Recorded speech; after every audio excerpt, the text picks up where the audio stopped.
North, Pennsylvania Monument, Cemetery Ridge. See the blue-green water tower further? I mentioned that from Oak Hill. Yeah. So that's close to where Cemetery Hill is. The Confederate line is that mostly dark brown tree line you see on the other side of the Emmitsburg Road. You can even see a little bit of the July 1st battlefield from here. Take a look at that red barn. That's the current Kadoorie barn.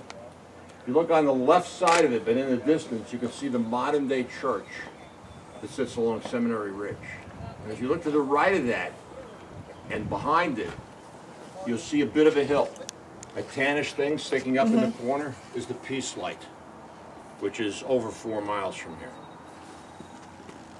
So, what happens on July 2nd is the Confederate attacks are going to begin at around 4 o'clock.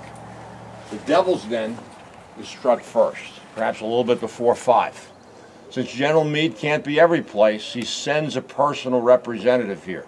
Look to your right, and you can see a statue of Gouverneur K. Warren, the chief engineer of the Army of the Potomac. And when he gets here, he's going to be quite upset, because the only men he's going to find on this hill are those 4 or 5 signalmen that I told you about when we were at the North Carolina Monument. No Union infantry. There's a story told about Warren looking out to that far tree line, the one you can see fairly clearly, and seeing reflections coming through the trees. Trees don't reflect light, so that's likely Confederate rifles, brass buttons, and bayonets gleaming in the sun. So he realized almost immediately he needs to get Union infantry here, because if the Confederates could take this position in force, and if they were also able to get some of their rifled artillery on it with a range of 2 miles, they could fire it right down the length of Cemetery Ridge. There's a rock. The other thing he's probably muttering is more colorfully than I will today, is where's Sickles in the 3rd Corps? All I can show you is one. The left would be the Devil's Den, which is right there, which doesn't look as impressive as it did a few minutes ago. The center of the line is in the Peach Orchard. You see that gray car that's sort of moving away? The tail lights are facing us. Look straight up. Oh, yeah. Where those monuments are, that's where the Peach Orchard is.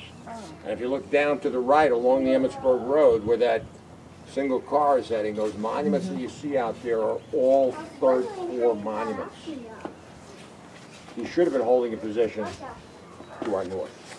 So Warren will send one of his staff into the wheat field. You can see a couple of white parked vehicles that are very close to it. And that individual is going to bring back Vincent's brigade, who is about to be deployed in the wheat field. Vincent rides here directly with his orderly. Believes the attack is coming from the southwest. So it'll place on this side of the hill men from Michigan, the 16th Regiment, the 44th New York, which would have been further down the hill. In the distance and to the left, I'm not certain if you can see the monument, I can see a little bit, it was the 83rd Pennsylvania. And then on the far left, on the other side of the modern-day Park Road, would be the 20th Maine. Counts have these guys getting here no more than 10 minutes before they're struck by Texans and Alabamans, who outnumber them 1.5 to 1. But they're climbing up this rocky hill. Yes, and the advantage the Union Army has by getting here first, they're the ones who hold the high ground.